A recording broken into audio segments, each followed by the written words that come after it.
जाने रे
कहते हैं कि राजा कंस,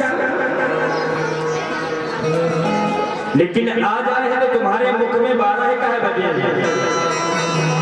तुम्हारी मुखकाल की मलिन क्यों है? क्या हुआ?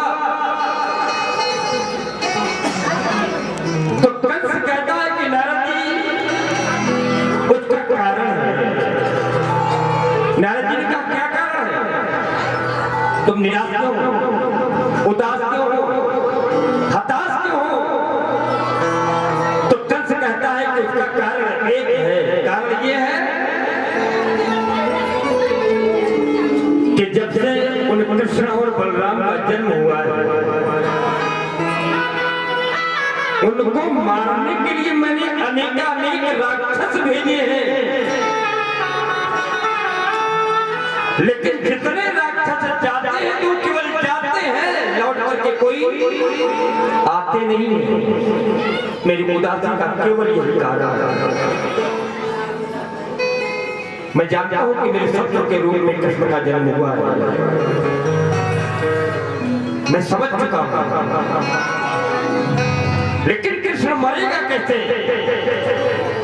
ये नहीं सोच पा रहा हूं। नाना प्रकार के मैंने उपाय किए हैं। नारद जी कहते हैं कि बहुत सरल बात है, तुम जिसको कठिन मानते हो बहुत सरल। तो कंस कहता कोई मार्ग बताइए आप नारद जी, पहेलियां मत बुझाइए। तो नारद जी कहते हैं कि ऐसा करो कि कृष्ण और बलराम को मथुरा बुलवा लो। तो कंस ने कहा ऐसे ही चले आएंगे क्या बुलवाने? नारद जी ने कहा सुनो तो सब बताते हैं, ऐसा करो कि तुम मथुरा में एक मेले का आयोजन करो और उस मेले में दंगल भी होना चाहिए, मल्ल युद्ध का आयोजन और भगवान शंकर ने तुम्हें एक धनुष दिया था, तो धनुष यज्ञ का भी आयोजन कृष्ण और बलराम को बुलवाओ। लेकिन बुलवाओ कैसे वो हम बताते हैं। कृष्ण और बलराम की जो चाचा है अक्रूर जी, ये जिम्मेदारी अक्रूर जी को दो कि किसी भी प्रकार से कृष्ण और बलराम को समझा करके इस मेले तक लाने की जिम्मेदारी अक्रूर जी को तुमको देना है। कैसे भी होना चाहिए। कंस ने कहा बात तो समझ में आ रही है, और इतना कहकर के नारद जी चले गए और सीधे वृंदावन पहुंचे। तो कृष्ण और बलराम गैया चरा करके वापस लौट रहे थे, तो नारद जी को देखा तो दोनों भाइयों ने प्रणाम किया। तो नारद जी ने कहा प्रभु मैं आपके पास केवल एक विशेष काम से आया हूं। भगवान श्री कृष्ण ने कहा कि बताइए नारद जी। तो नारद जी ने कहा विशेष काम ये है कि मैं आपको ये कहने के लिए आया हूं कि परसों के दिन कंस का वध हो जाना चाहिए।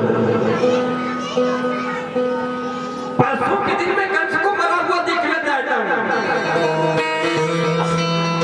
तो भगवान मुस्कुराने लगे, बोले नारद जी हम किसी को मारने वाले कौन होते हैं? व्यक्ति मरता है तो केवल अपने कर्म से मरता है। कर्मणा जायते जंतु कर्मणयो सुखम दुखम व्यक्षेमम कर्मणैवाधिपत्यते न भोक्तव्यम क्षीयते कर्म जन्म कोटि सतैरपि अवश्यमेव भोक्तव्यम कृतं कर्म शुभाशुभम। कर्म का फल भोगना पड़ता है। और रही बात कर्म के मृत्यु की, तो कर्म के अनुसार उसकी मृत्यु भी होगी। नारद जी वहां से चले जाते हैं। इधर कंस अक्रूर जी को बुलवाता है।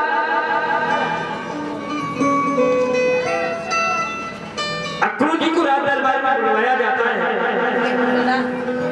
अक्रूर जी जब राज दरबार में आते हैं तो कंस अक्रूर जी का बड़ा सम्मान करता है। अक्रूर जी समझ गए कि ये दुष्ट कभी किसी का कोई सम्मान करने वाला नहीं है,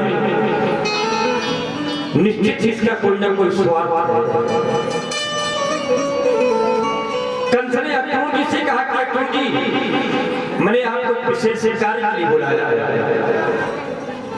और वो मेरा कार्य है कि आपको बंदा बन जाना है और किसी भी प्रकार से कृष्ण और बलराम को, मैंने जो मल्ल युद्ध का आयोजन किया है, मैंने सुना है कृष्ण और बलराम बहुत बलशाली है और ऐसे बलशालियों का इस मल्ल युद्ध में उपस्थित होना अनिवार्य है। अक्रूर जी समझ गए कि ये दुष्ट कृष्ण और बलराम को केवल मारने के लिए बुला रहा है, लेकिन अक्रूर जी ये भी जानते हैं कि कृष्ण और बलराम का बाल बाका भी ये कर नहीं पाएगा। अक्रूर जी कंस को सिर झुकाते हैं और कहते हैं मैं आपका ये काम करूंगा। कंस अपना राजसी रथ अक्रूर जी को देता है और अक्रूर जी मथुरा से वृंदावन की ओर चलते हैं तो मन में कल्पना करते हैं कि क्योंकि अक्रूर जी को पता है कि भगवान है श्री कृष्ण जी के रूप में जन्मे तो अक्रूर जी मन में कल्पना करते हैं कि आज प्रभु के चरणों के दर्शन होंगे।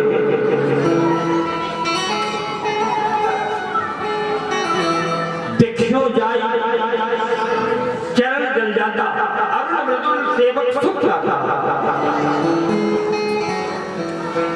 भगवान की कल्पना करते हैं, रथ चल रहा है कभी रुक जाता है, लेकिन अक्रूर जी को कोई सुध ही नहीं है। संध्या के समय में अक्रूर जी नंद जी के महल में प्रवेश करते हैं। नंद जी को प्रणाम करते हैं और कहते हैं आपसे मिलने की बहुत दिनों से मेरी लालसा थी,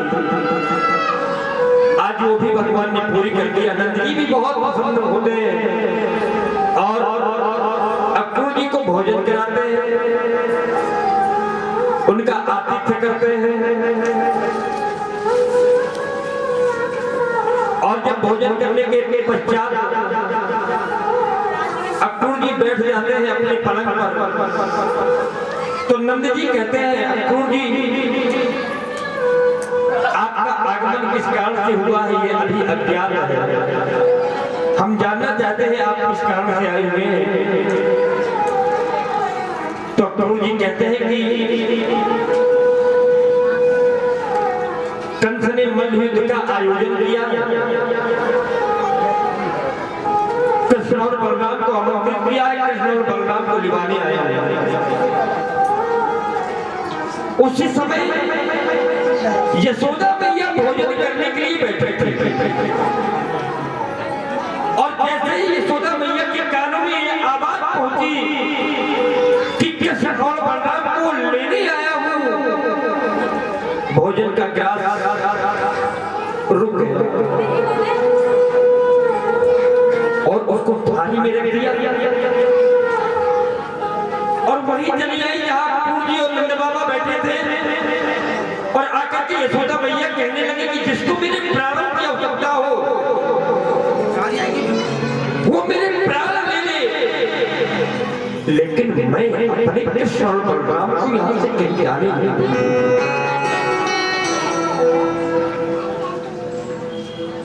आज रात में यशोदा मैया आंगन के खंभे में सिर टिकाए हुए बैठे थे, आंखों से आंसू गिर रहे हैं। मैया को ढूंढते हुए मेरे गोपाल आए और कहने लगे मैया तू यहाँ बैठी है, मैं तेरे बिस्तर पर तुझको देखने गया था, तू जब बिस्तर भी तुमको नहीं देखा तो मैंने कहा मैया कहाँ गई, और मैया तू यहाँ काहे को बैठी है।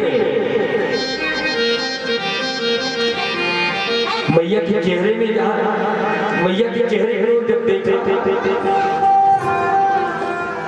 तो मेरे गोविंद कहते मैया तू कहाँ को रो गई, तू तो रो रही है मैया।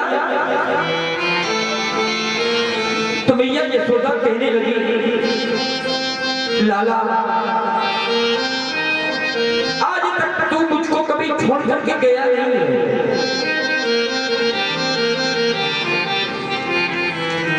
कल तू चला जाएगा तो कैसे रहूंगा, कैसे रहूंगी तेरे बिना लाला।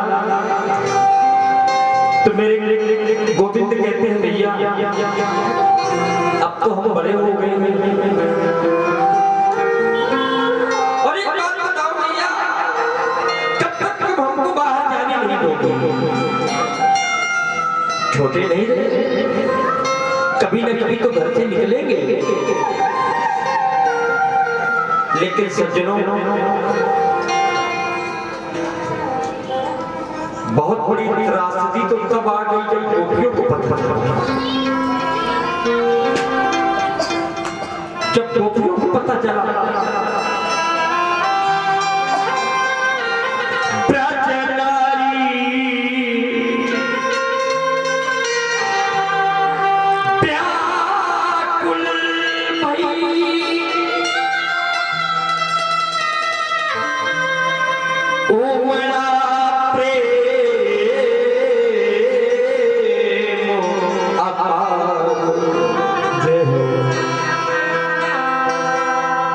मथुरा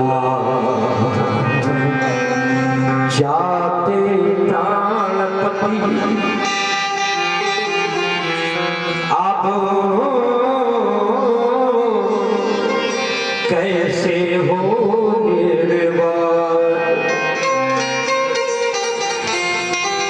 जय हो। गोपियां रोने लगी कहने लगी मनमोहन आपके बिना जीवन की कभी हमने कल्पना तक नहीं की थी, आप चले जाओगे तो एक सखी कहती है अक्रूर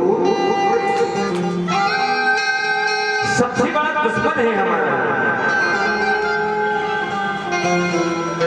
तो एक कहती है इसका नाम अक्रूर नहीं होना चाहिए, इसका नाम तो क्रूर होना चाहिए।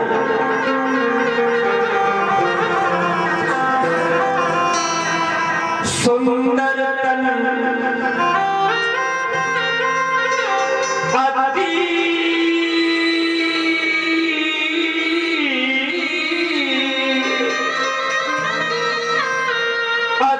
सो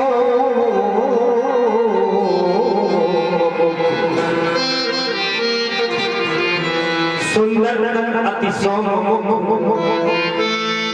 पर स्वभाव से क्रूर, निश्चित वो मूर्ख है जिसने नाम धारे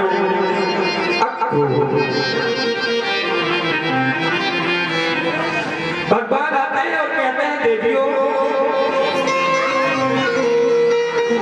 आप लोग चिंता मत करिए, केवल 2 दिन की बात,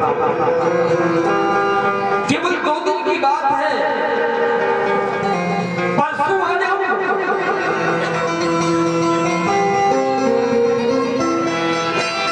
मेरे गोविंद कहते हैं गोपियों से कि देवियों जीवन के अनजाने पथ पर आशा और निराशा है,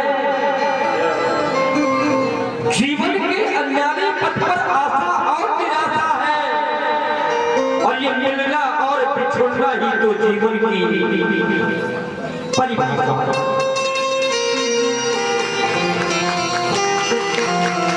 इसी को जीवन कहते हैं,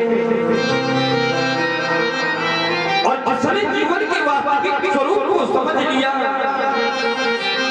वो कभी दुखी नहीं हो सकता।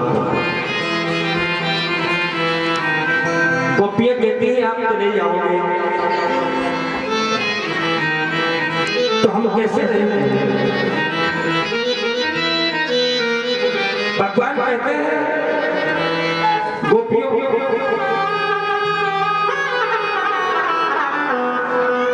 मैं परसों आ जाऊंगा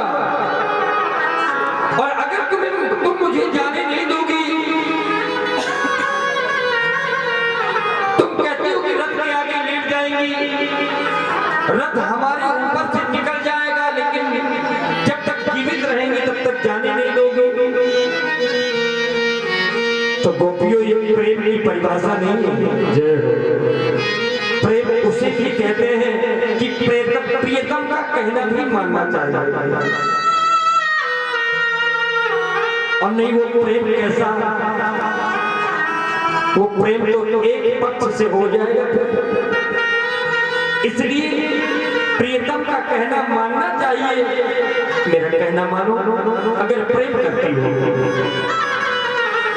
गोपियां जो रथ के आगे लेटी हुई थी हट गई। आपने बहुत बड़ी बात कह दी, आपकी हर बात हमारी सर आंखों पर है, आप जो कहेंगे हम वो करेंगे,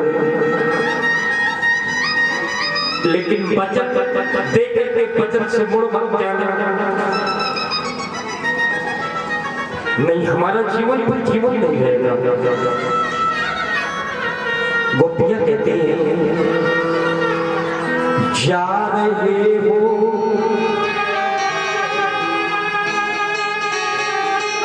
जा रहे हो अगर तुम ब्रज छोड़कर सबसे मोह मोड़ कर, लेकिन याद रखना जा रहे हो तो जाओ ब्रज छोड़कर हमसे मुंह मोड़ कर। प्रेम ऐसा कन्हैया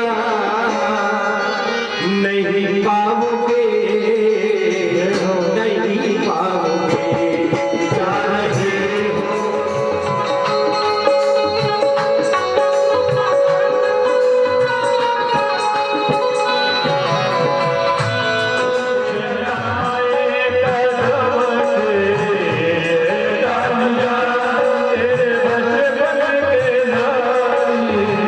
साथ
बिहारी सरकार राधा रानी की जय जय श्री राधे।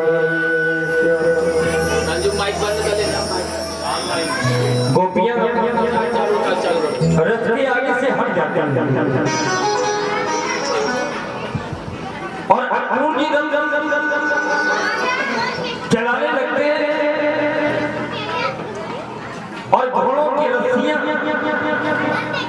अर्जुन जी ऐसा खींचते हैं कि घोड़े हवा से बातें करने लगते हैं।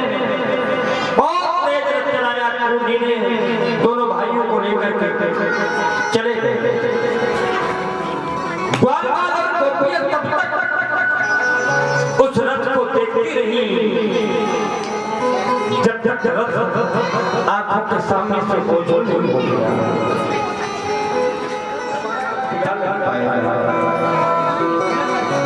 अर्जुन जी लेकर कृष्ण और बलराम उस बगीचे में पहुंच जाते हैं मथुरा में,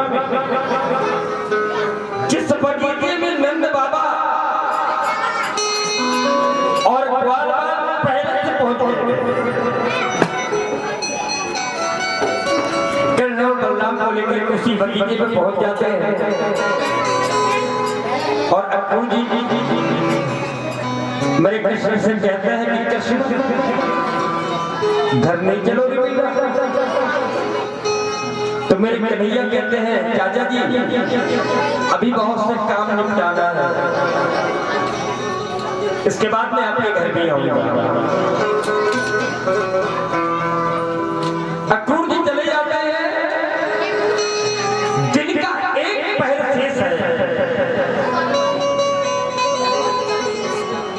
मेरे कृष्ण बलराम जी से कहते हैं, भैया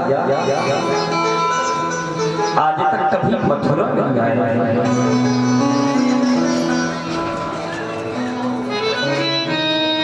और अगर आप बाबा से नंद बाबा से अगर आदेश ले ले तो चल करके एक पहर का दिन अभिषेक से चल करके मथुरा भ्रमण कराए, कभी आए तो है नहीं।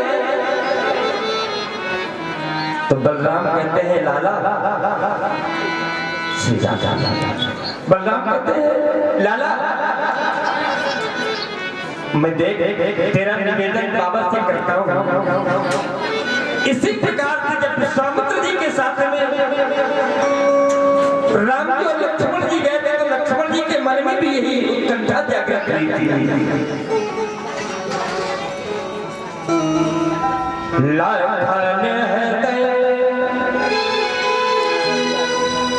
लाल साब से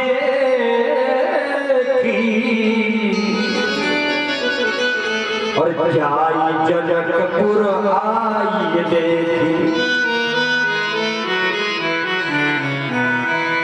तो राम जी ने गुरुदेव विश्वामित्र जी से कहा था, नाथ लखनपुर देखन जाई, नाथ लखनपुर देखन जाई, नाथ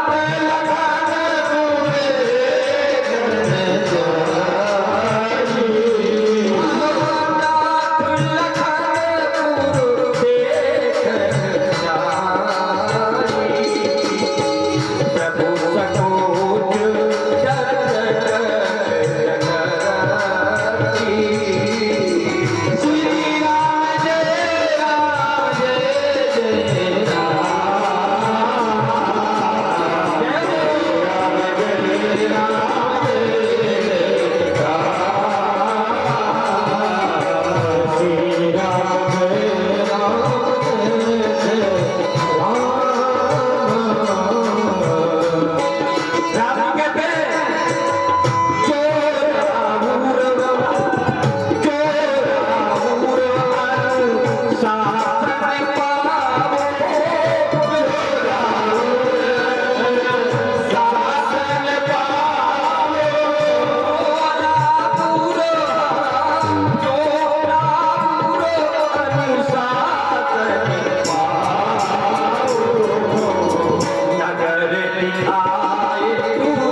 इसी प्रकार से बलराम जी नंद बाबा से कहते हैं कि बाबा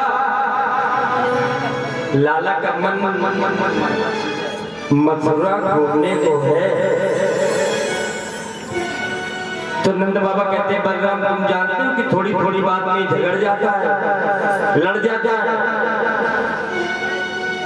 जिम्मेदारी तेरी है, मैं आज्ञा तो दे दूंगा, पर बलराम जिम्मेदारी तेरी है। नंद बाबा समझ गए कि छोरन को बहुत मन है, तो आज्ञा दे दिया। अब साथ में ग्वाल वाला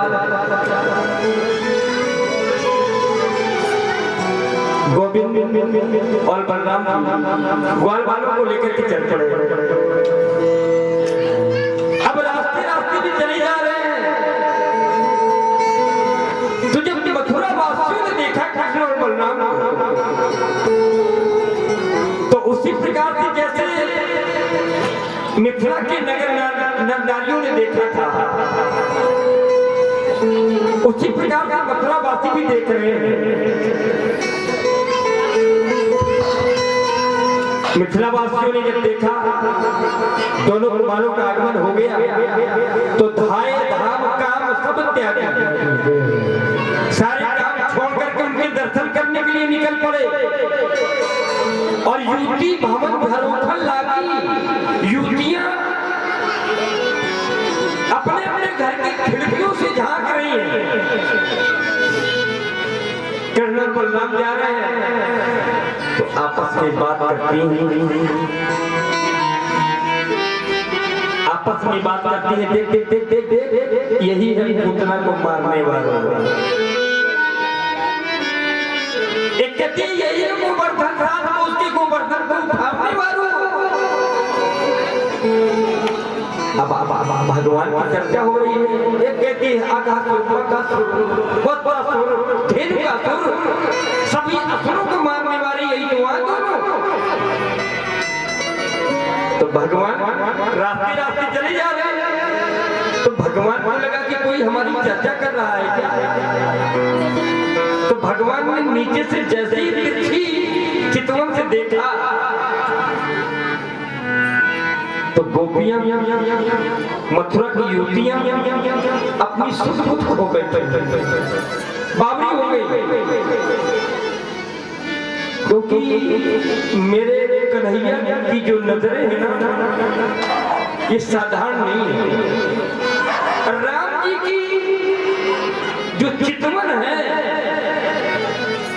राम जी के जो नैना है वो बड़े लजीले हैं, बड़े शर्मीले हैं। लेकिन मेरे बाके बिहारी की जो नैना है बड़े कटकटीले हैं, बड़े कटकटीले हैं। जिधर देख लेते हैं काम कर देते हैं। मथुरा वासियों के जीवन को कृतार्थ करते हुए मेरे भगवान उस स्थान पर पहुंच जाते हैं। कहां पर? धोबी घाट। क्योंकि ग्वाल वालों ने कहा था कि कन्हैया तुमने ये बताया है नहीं कि मथुरा के जो राजा है वो तुम्हारे मामा है। ग्वाल वालों ने कहा कि तुम्हारे मामा जी यहाँ के राजा हैं और हम तुम्हारे संगी साथी हैं। तुम्हारे भाई मामा हमको ऐसे कपड़ों में देखेंगे तो पता नहीं क्या सोचेंगे तुम्हारे विषय कि भांजे के पता नहीं कैसे संगी साथी हैं। इसलिए लाला कपड़न की व्यवस्था करो। तो भगवान धोबी घाट लेकर के पहुंचे और धोबी से बोले मामा जी राम राम। धोबी ने कहा राम राम, लेकिन मामा जी क्यों कह रहा है? तो भगवान ने कहा हमारे मामा जी है इसलिए कि हमारे कंठ मामा हमारे सगी मामा है। और जिस गांव में ननिहाल हो, ममाना हो, उस गांव के सभी लोग मामा ही तो लगते हैं, मामा ही होते हैं। इसलिए हम आपको मामा जी कह रहे हैं। बोले अच्छा तो तू वही है, किस लिए आया? बोले कपड़े लेने आए, हमारे सखाओं के कपड़ा नहीं है तो कच्चे कपड़ा की व्यवस्था करो मामा जी। बोले कंस मामा ने तुझको जिस लिए बुलाया है वो मैं जानता हूँ, मारने के लिए तुझे बुलाया है। यहाँ से चुपचाप चला जाए तो कंस तुझे बाद में मारेगा, मैं तुझे पहले मारूंगा। भगवान को लगी कुछ तो एक थप्पड़ मारा धोबी के गाल में और जैसे ही थप्पड़ मारा तो सिर धड़ से अलग जाकर के दूर गिरा, धोबी मर गया। और जैसे ही धोबी मरा तो भगवान ने अपने सखाओं से कहा, ग्वाल वालों से, कि अपने अपने मन के कपड़े ले ले।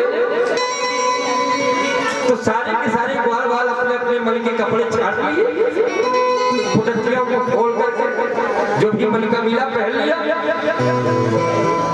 एक ग्वाला कहता है कपड़ा तो मिल गए, कपड़ा बढ़िया भी है, अच्छे हैं, लेकिन ये कपड़े रोड साफ करते हुए चल रहे हैं, ढीले ढाले रास्ता साफ करते हुए चल रहे हैं। तो फिटी कुटी अगर हो जाए तो फिर अच्छा लगेगा। तो भगवान दर्जी के यहाँ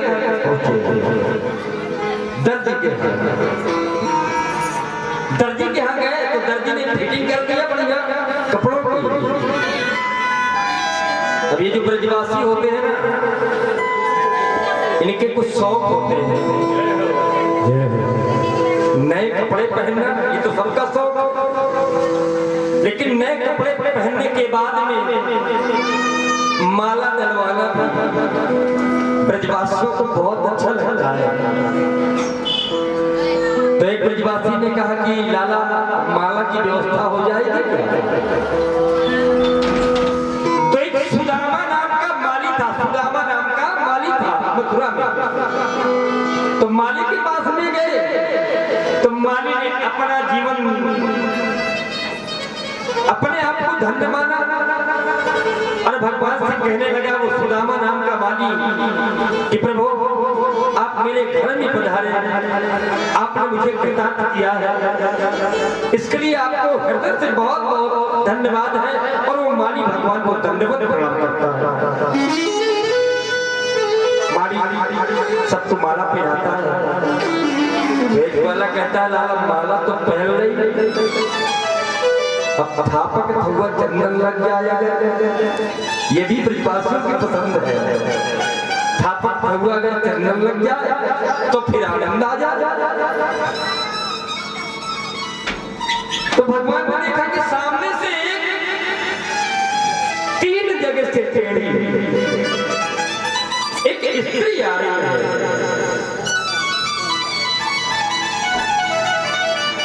भगवान ने उसको आवाज दिया, अरे ओ सुंदरी जी। उसने देखा मुझे कोई बुला रहा है। भगवान के समीप में आई और कहने लगी फिर से कहो क्या कहा तुमने।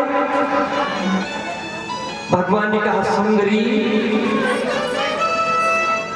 तो उस स्त्री ने कहा कि पहली बार किसी ने मुझे जीवन में सुंदरी शब्द से संबोधित किया है।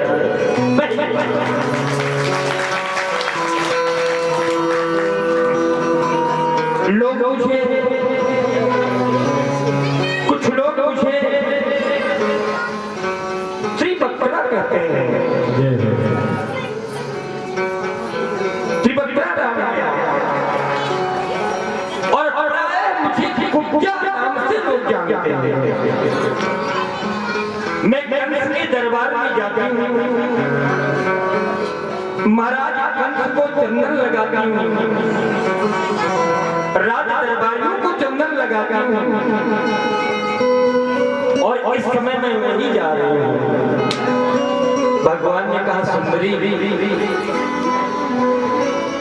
ये हमारे सखा है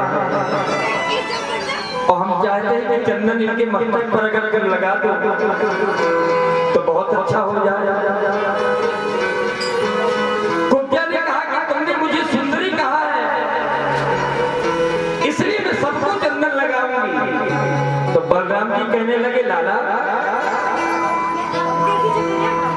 ये कंस के दरबार में जाते चंदन लगाती तो वहां इसको पुरस्कार मिलता,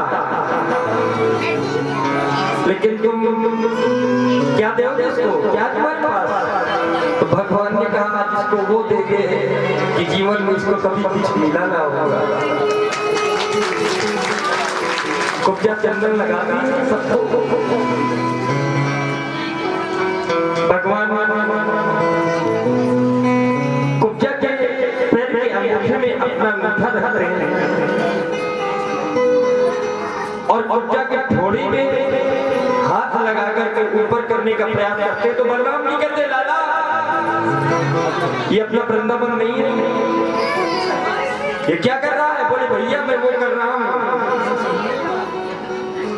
जो आज तक इसके जीवन में किसी ने किया होगा। भगवान पैर के अंगूठे में अपना पैर का अंगूठा रखते हैं और कुब्जा की दाढ़ी में ठोड़ी में जैसे ही हाथ लगा करके ऊपर करते हैं वो तीन जगह से टेढ़ी कुब्जा सीधी हो जाती है, सुंदर बन जाती है। बोलिए भगवान की इस प्रकार से भगवान भगवत्ता का परिचय देते हुए उस स्थान पर पहुंच जाते हैं जहां पर राजा कंस ने मल्ल युद्ध का आयोजन किया हुआ था।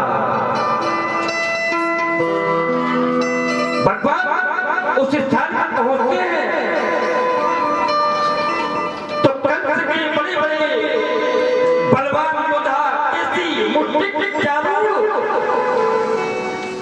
भगवान जाकर के इनको पराजित करते इनका वध कर देते हैं। कंस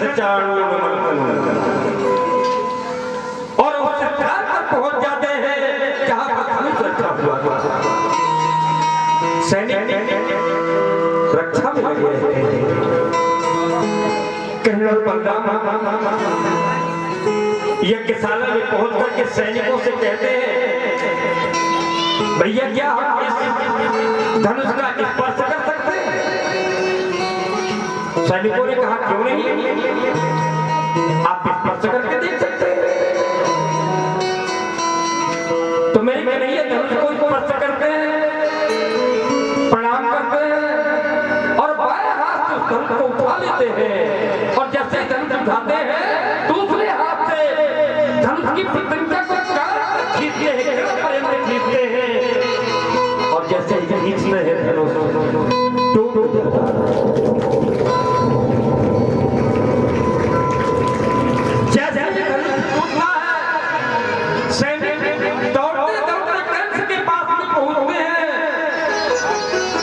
और कंस से कहते हैं महाराज गारंटी खत्म। कंस ने कहा क्या हुआ? तो सैनिकों ने बताया कि धनुष टूट गया। नारद जी ने कंस से कहा था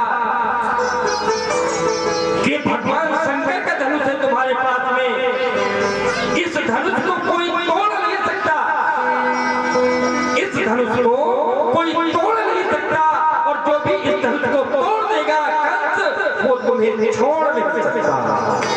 गारंटी खत्म। और कंस और सैनिक के बीच में चर्चा हो ही रही थी कि भगवान वहीं पर आ गए और भगवान ने एक छलांग लगाई तो कंस के सिंहासन के समीप पहुंच गए और कंस के केस पकड़ लिए और केस पकड़ करके कंस के पृथ्वी पर पटक दिया। और जैसे ही भगवान श्री कृष्ण ने कंस के केस पकड़े तो यहीं पर एक नाम पड़ गया भगवान का, केशव। बोलिए केशव भगवान। भगवान ने कंस को उठाया और आकाश में उछाला और पकड़ करके पुनः पटक दिया और चढ़ करके बैठ गए। बोले मामा समय एक ऐसा नहीं जाता, वो समय तुम्हारा था। इसी प्रकार से जैसे मैंने तुम्हें केस पकड़ के पटका है, इसी प्रकार से तुमने मेरी मां देवकी को रथ से केस पकड़ करके पटका था। समय एक जैसा नहीं रहता, समय परिवर्तनीय है, समय बदलता रहता है। वो समय तुम्हारा था, ये समय मेरा है। और भगवान ने एक का प्रहार किया और कंस का वध कर दिया। बोलिए श्री कांके बिहारी सरकार की।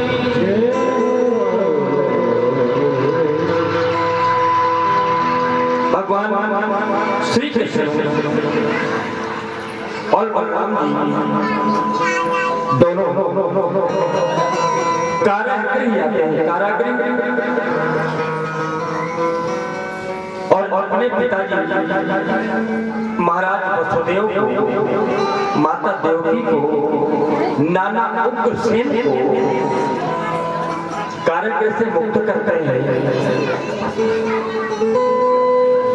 नाना उग्रसेन को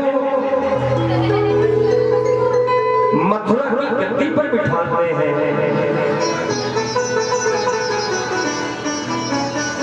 और नंद बाबा से कहते हैं बाबा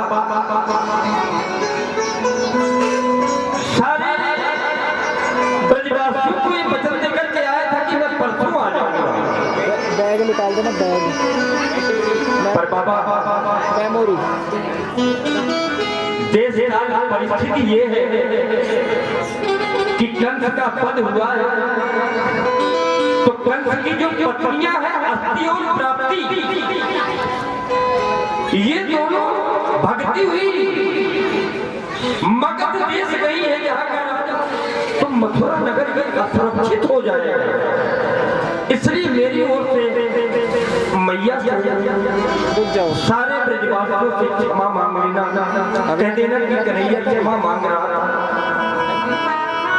नंद जी को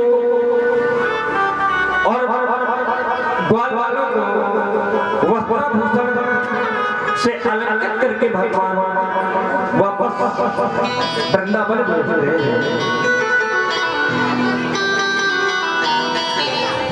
और इधर देवकी और बलदेव की खुशी का कोई ठिकाना नहीं है। बाप प्रसन्न है।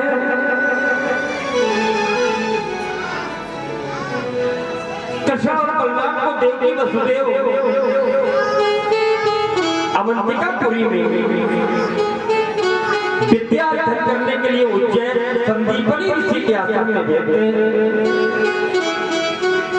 भगवान विद्या अध्ययन करके दोनों भाई संदीपनी ऋषि के आश्रम से वापस लौट के मथुरा आते हैं। आज देवकी अपने मन में सोच रही है कि मेरा लाला बचपन से मेरे पास में नहीं रहा। आज अपने हाथों से अपने लाला के लिए भोजन बनाऊंगी और अपने लाला को अपने हाथों से भोजन कराऊंगी। मैया देवकी भोजन बनाती और भोजन की थाल लिए हुए जैसे ये कृष्ण के कक्ष में प्रवेश करती है, जैसे ही कृष्ण के कक्ष में प्रवेश करते ही कृष्ण मैया देवकी को देख करके रोने लगते हैं।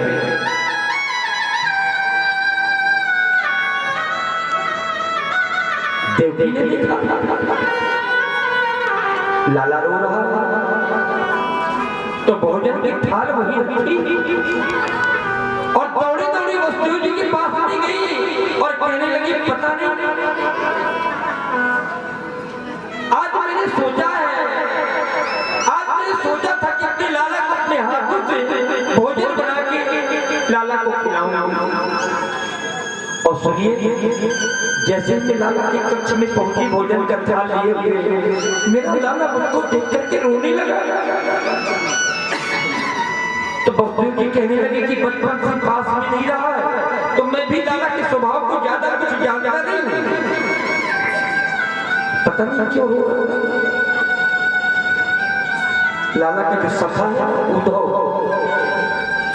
उद्धव को बुलाते हैं, उद्धव को बुलवाते हैं। उद्धव आते हैं और आकर के मेरे गोविंद से कहते हैं आप तो परम पुरुष हैं, आप ज्ञानवान हैं, आप योगेश्वर हैं, आप रो रहे हैं उन ग्वाल वालों के लिए रो रहे हैं, उन गंवार ग्वालियों के लिए रो रहे हैं।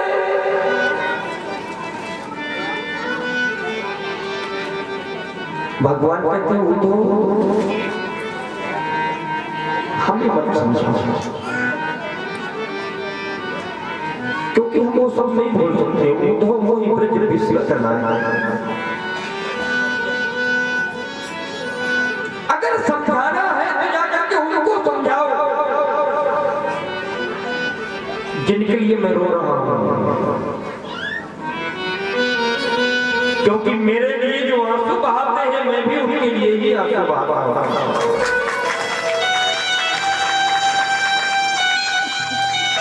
मेरे वियोग में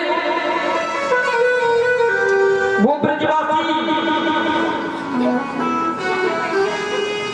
वो लोग वहां रोते हैं तो मैं यहां रोता हूं।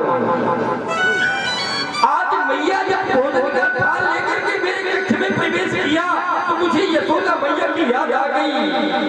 इसी तरह से यशोदा मैया भोजन का थाल लेकर के मुझे अपने हाथों से खिलाया।